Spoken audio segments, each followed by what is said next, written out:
Right, so I get a lot of questions on this, on the topic of male fertility. Usually guys in their 30s or 40s who are, usually married and they want to start a family, which is obviously a pretty important thing that you don't want to mess up.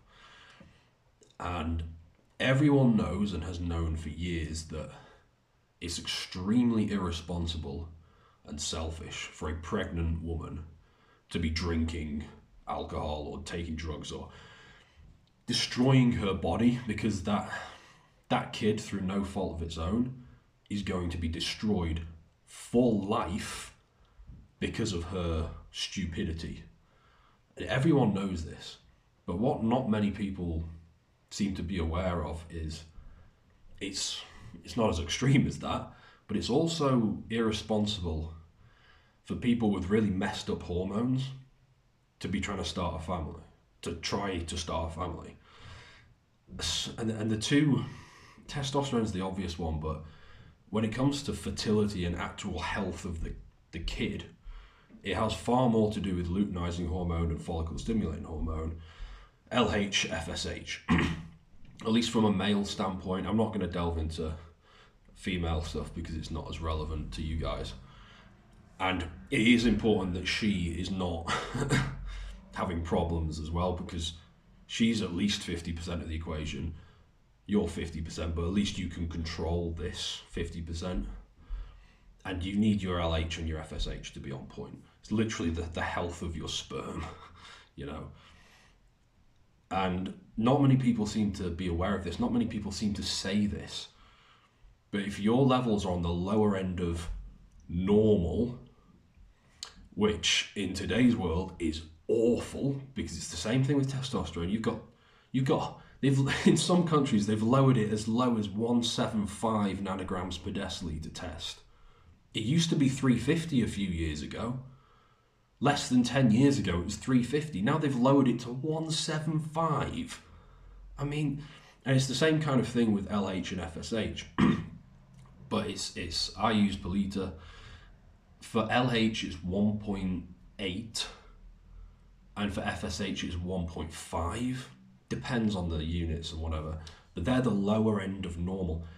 If you want healthy kids that are not going to be autistic or physically impaired or mentally impaired in any way, and you want them to give them the best chances in life, double those lower end thresholds.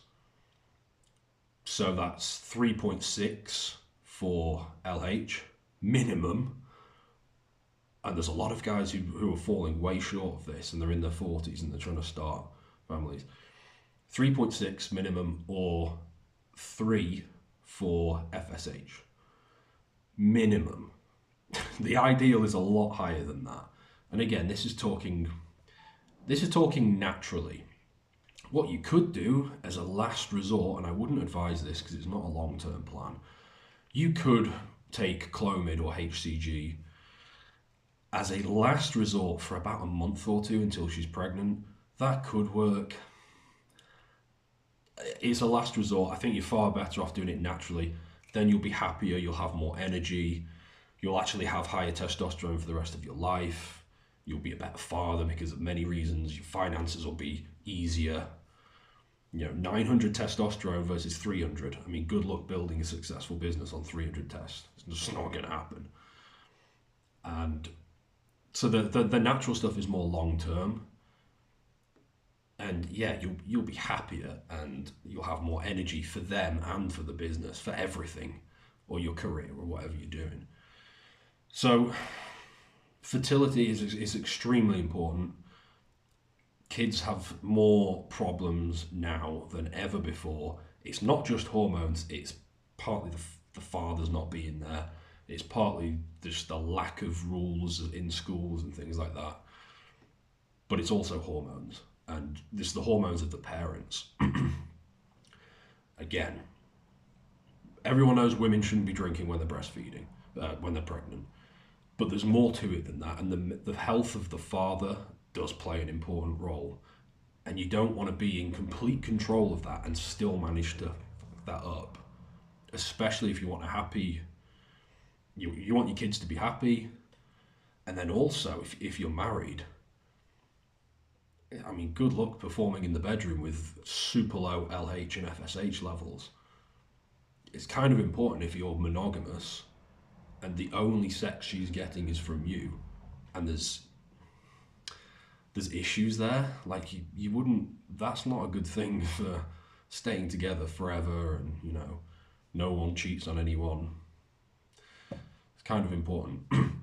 Anyway, LH and FSH, you've got to get those levels up to what the levels I just mentioned.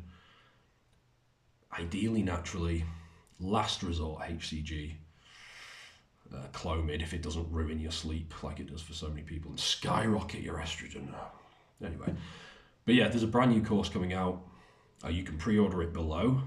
The link is below, and that gives you a hell of a lot more, like how to. So obviously things like prolactin can nuke your LH and FSH levels, stress, lack of sleep, diet deficiencies, nutrient deficiencies, loads of stuff that goes into it. Link is below though. Covers everything, yet no stone unturned. And if you've got any questions, comment below.